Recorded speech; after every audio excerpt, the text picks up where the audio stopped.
Hello everyone and welcome to a brand new episode of the Sports Insight with your host Alamdar Khan.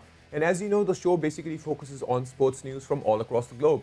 If you want to get in touch with us, all you can do is reach out to us on our social media handles, which is at the rate of Indus News Sports. But anyways, to start the show, I'll definitely give you all information with regards to cricket, football, and so much more. So we'll start up with the headlines. South Africa announces its T20 squad for Pakistan. We'll be talking about that.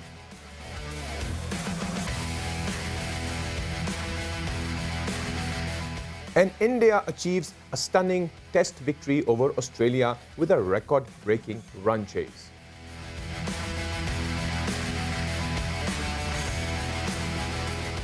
And Stephen Curry actually manages to ensure that they win against the Lakers. And yes, that was a great performance by the Golden State Warriors.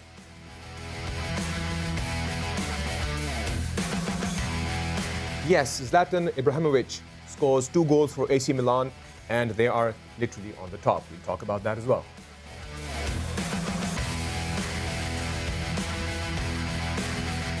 And from the world of tennis, Australian Open turmoils raises questions for Tokyo Games. So we'll be talking about that.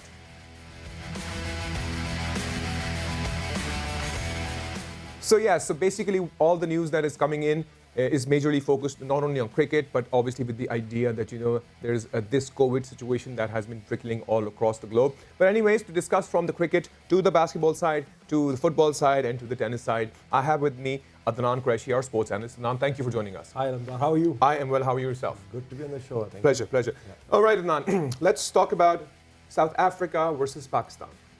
We've been talking about this for a while, specifically with regards to the loss that actually the Pakistan cricket team incurred in New Zealand. And then, Ms. Malha coming up and, Vakar Yunus coming up and giving justification in regards to COVID-19 situation that the team was in. South Africa versus Pakistan, as they have finally announced their T20 squad as well. South Africa seems to be pretty much ready, even though it's our home soil, so are we ready? South Africa is definitely ready. I don't know if we're ready. Bringing in such a young squad against a very strong South African test side. We're lucky that they've announced that they're going to bring in a second string South African side for the T20s. Right. We might be competitive in the T20s, but the test side, putting in such a young squad, it could have its ups and downs. I don't know if it's really going to work out for Pakistan. So you think, even as I was listening to the press conference yesterday, and de Kock actually mentioned himself that they will not take Pakistan lightly. And they shouldn't, because Pakistan could be a formidable side with the spinners on these pitches if they get the spinning wickets that they are expecting to get. But if it's not the wickets that we need, I don't know if the current experience that we have is going to be able to match up in a test match against the South Africans. It's going to be a tough time. But the point is, everybody always talks about this one specific thing, which is obviously a problem these days for all the sportsmen out there. Wherever they're traveling, they have issues with regards to the quarantine situations and, and keeping them in quarantine for 14 days, not allowing them to practice. Even though South African team came by and, they just had their COVID test and they're up and running. So what do you think? What do you think about that? We are very generous to all the teams, I guess. I mean, because what's happening to the rest of the world, these people don't have to go through that. Right. I think they were very confident after this all the security and they don't have to quarantine. So I think South Africa will be very well prepared for this test series. They have enough time to prepare. So with regards to Pakistan's current, let's talk about the test squad. Obviously, a lot of youngsters that have actually been added, as you earlier mentioned.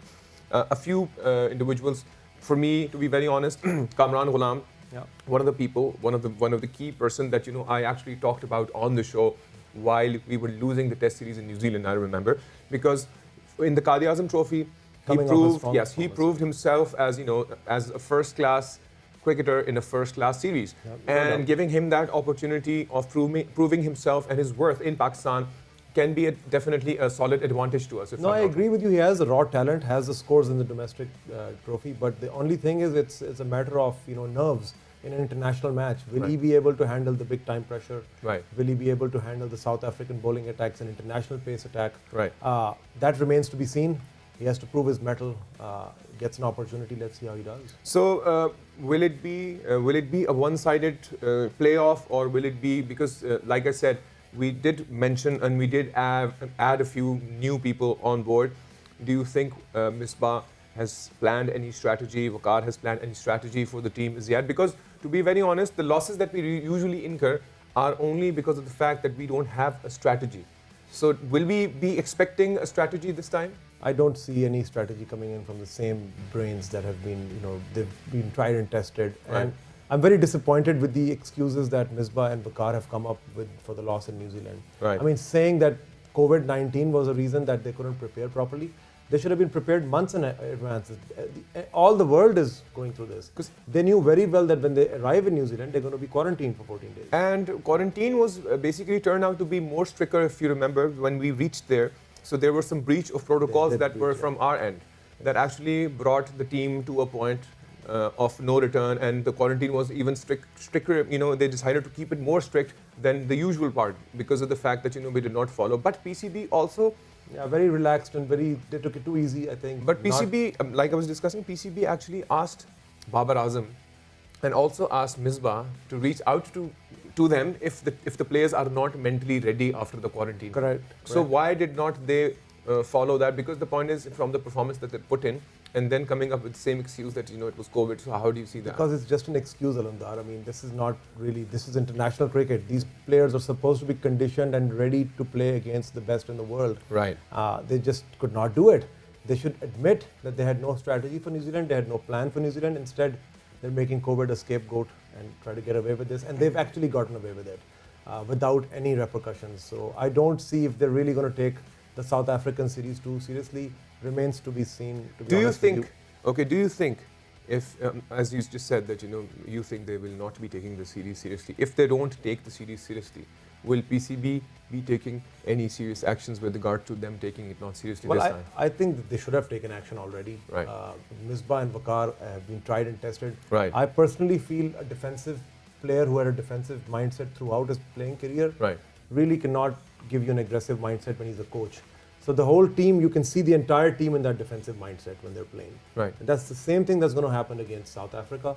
And I mean, they'll be very lucky if they really perform well on this home ground. If they get good pitches, maybe the spinners might play a role and Pakistan could come out on top. But from a strategy point of view, I don't see it happening.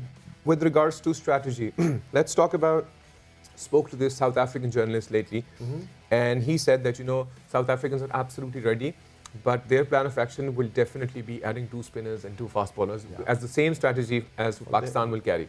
So I don't know about the South African spinners, if they're really as good as the ones that Pakistan have. Yasir Shah could be a handful on these test pitches.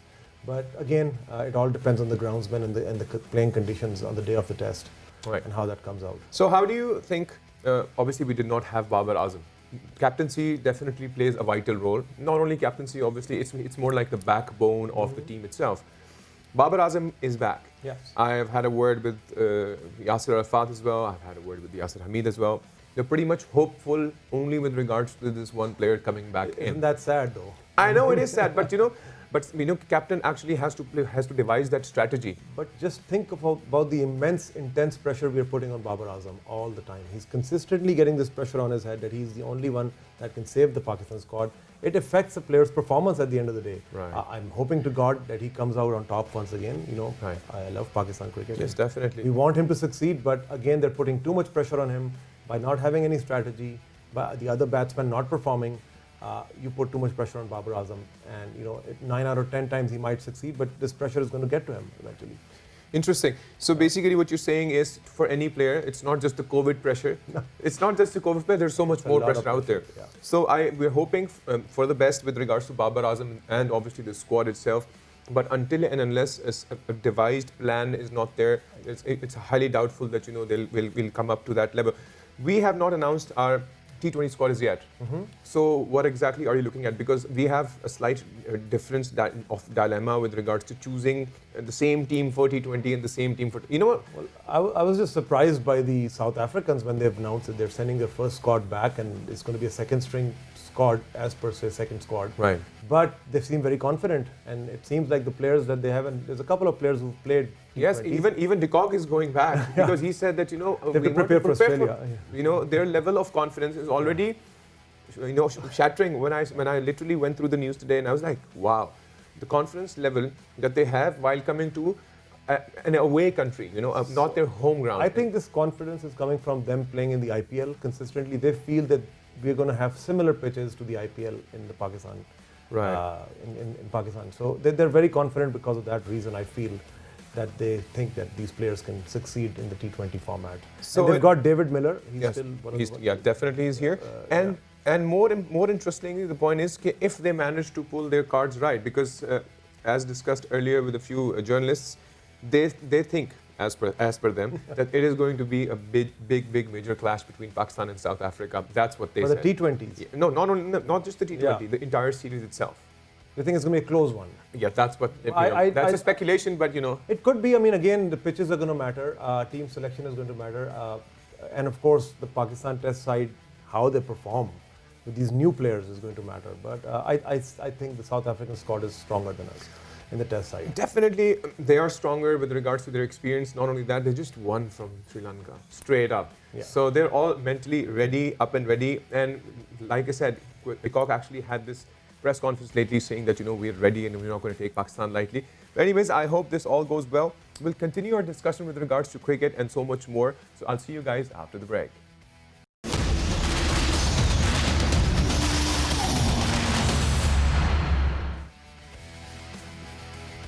And welcome back to the Sports Insight with your host Alamdar Khan. And yes, we are talking about cricket, and it is not only going to be about cricket. There's so much more that I'll be discussing. And as earlier before the break, we have Adnan Quraishi with us, our sports analyst. Thank you, Adnan, once again. Thank you, Alamdar, for having me. Cheers. Achha, Adnan, I would want to talk about the major thing that recently happened. Let's talk about. Sometimes people talk about excuses, like you just mentioned. Let's talk about India versus Australia. What a series. How did they manage to go through the entire perspective of isolation, trickling down on 36 all out, and here they are. They won the series. What a series. Phenomenal. I have never seen a series like this in my life, Alamdar. Right. I swear to God. Right. I mean, the amazing comeback. They were 36 all out in the first test, and the second test they came back and won it. Right. And then the Sydney test, they drew it from a near impossible situation. And literally thinking about it, and then winning this fourth test, I mean, with the team severely underperforming squad, I mean, all youngsters. Right. Their entire bowling squad was injured. Virat Kohli is in India. Right. New captain, and look at the way they fought. It's unbelievable. And not to forget that they were also going through the same quarantine situations, if you remember. Exactly the same. New Zealand, Australia, same exact conditions. Because I still remember we were discussing and we were having this news on board in which BCCI was actually requesting Australia's government to, ease down. They said, we're not going to ease down. Your team is here to play. You have to follow the instruction. And they even said that there is a major possibility that, we're still confused if we are going to play for the fourth test. Yes, they had this, they want to go back.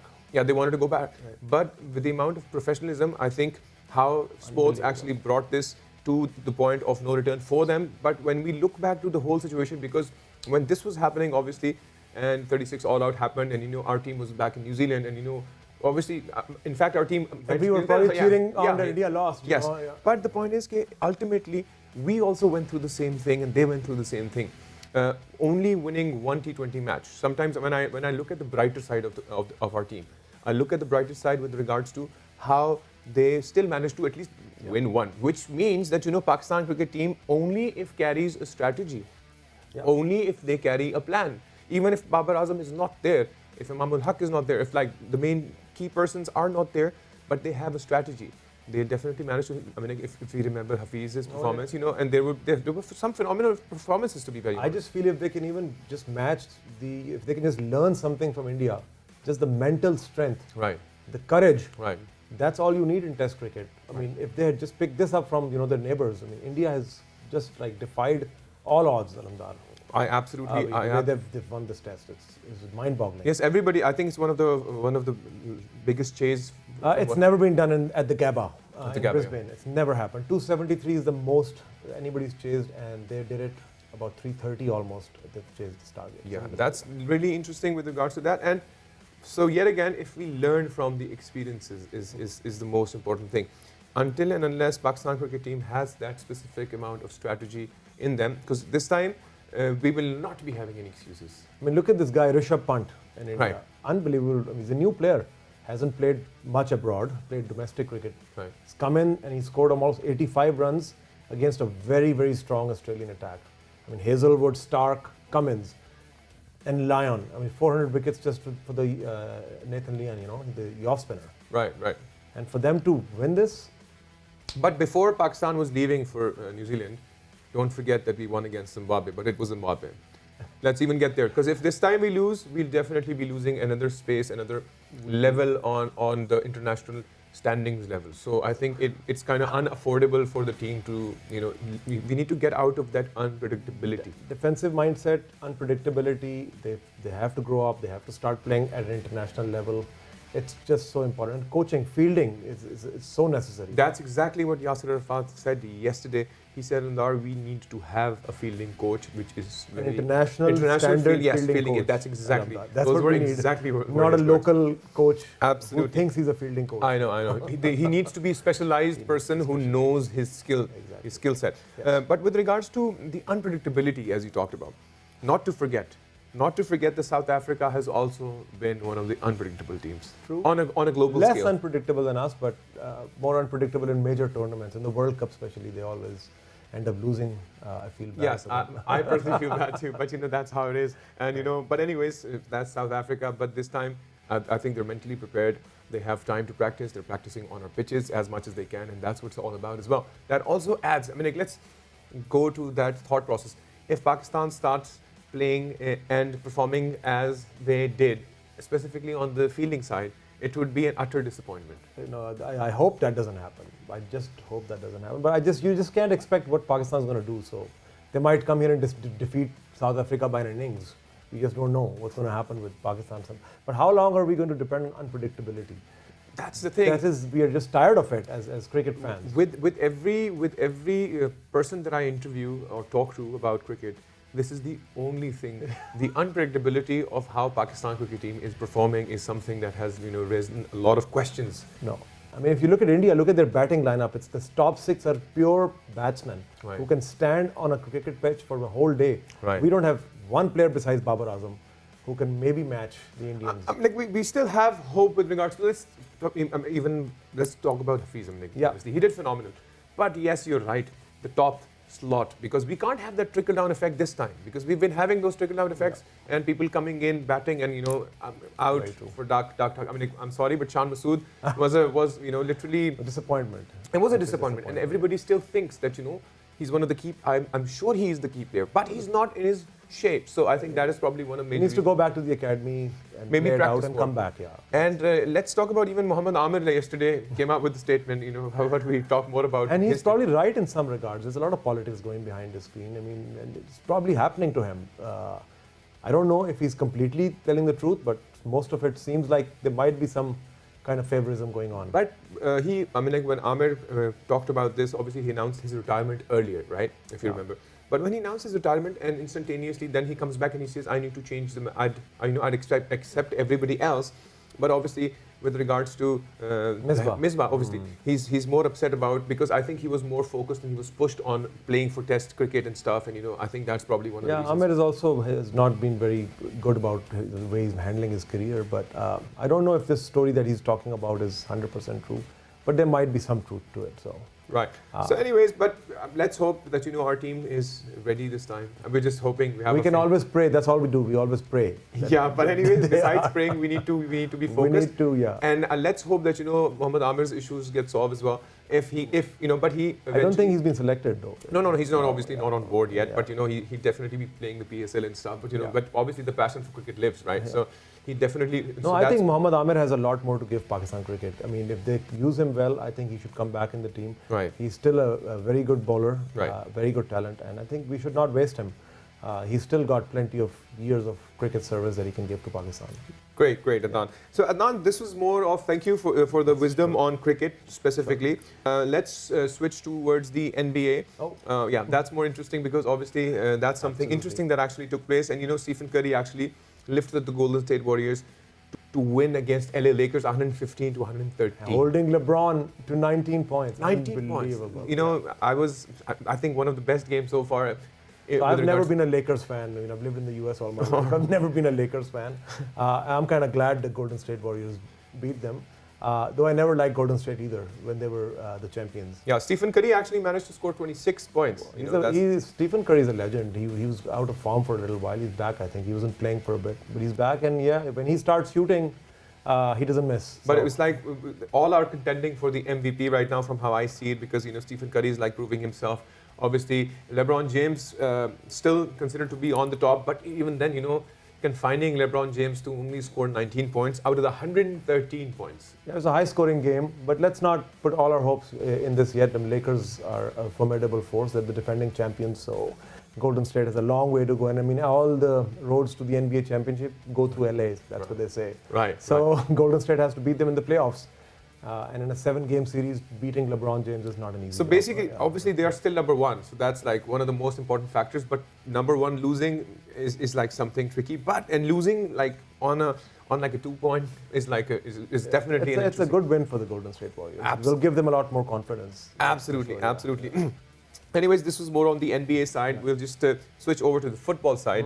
Ibrahimovic, he actually scored like 2 goals again against Cagliari, and they managed to win. And he's like in his finest right now.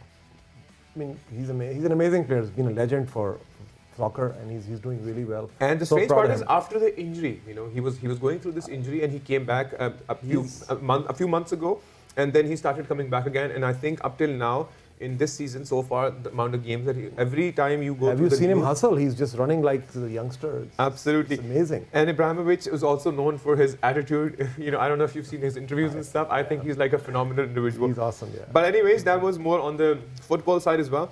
I think we should switch over to the Australian Open. Oh. That's one of the interesting topics that are actually growing. And Australian Open turmoil raises questions for Tokyo Games. That is an interesting thing. Why? Because Vasek Popisels actually said that, himself and Djokovic both are really, really upset because they're not allowed to train. Yeah. So it's a very tricky situation on the 14-day quarantine. What do you think about the situation? And Australian government obviously said that, we still follow the... It's a governmental policy. I don't know why they're making such a hue and cry about it. I mean, that's what happened to anybody who goes to Australia or New Zealand. It's not a sports decision. It's a country's decision. They don't allow you to come out until it's quarantined. And the Tennis Federation has now announced they are going to pay for the quarantine charges. So what's the problem for players? They have to spend the 14 days and then get about their business. But eventually the whole situation is for those who are like the champions. Let's talk about even Djokovic. Yeah. So 8-time champion, he still is upset. He will be upset, but yet again, because some of the key players who were there, they're allowed to practice now. So there's a big gap between them not practicing and the others practicing, and that would eventually allow them to maybe not be there. So that's like one of the what do you call it? It's like a regular excuse these days. So there's a war of words going on between Djokovic and one of the Australian players, and the Australian player actually called him a fool for actually talking about this. leaving quarantine. So there's a lot of bad blood going on between Djokovic and the Australians right now. But at the end of the day, he has to, he's going to play in the tournament. He's not going to miss the Australian Open. Obviously, nobody would. And not only that, it actually was supposed to be, it was scheduled for January. Yes. Moved on to February. And still, for instance, like we discussed earlier, there were 2 players that you just mentioned me earlier as well. Yes, 2 players have also been tested COVID positive. Well, yeah, they're non-players. They're not players, but they're staff. There's 7 people total now, that flight attendants. Yes, absolutely. So they've been tested positive. So what Australia is saying that we cannot risk exposing everybody to this. So they have a valid reason. Yeah, I absolutely get it. I think they were ready for it. Yeah. But anyways, thank you very much, Adnan, for joining us on the show. Had a great time with Always you. a pleasure. And, till then, guys, it's an absolute pleasure giving you all the news out there from the world of sports. This is Alamdar Khan. And if you guys want to reach us, you can reach us on our social media handles, which is @Indus News Sports. Till then, take good care of yourselves, and I shall see you again. Bye-bye.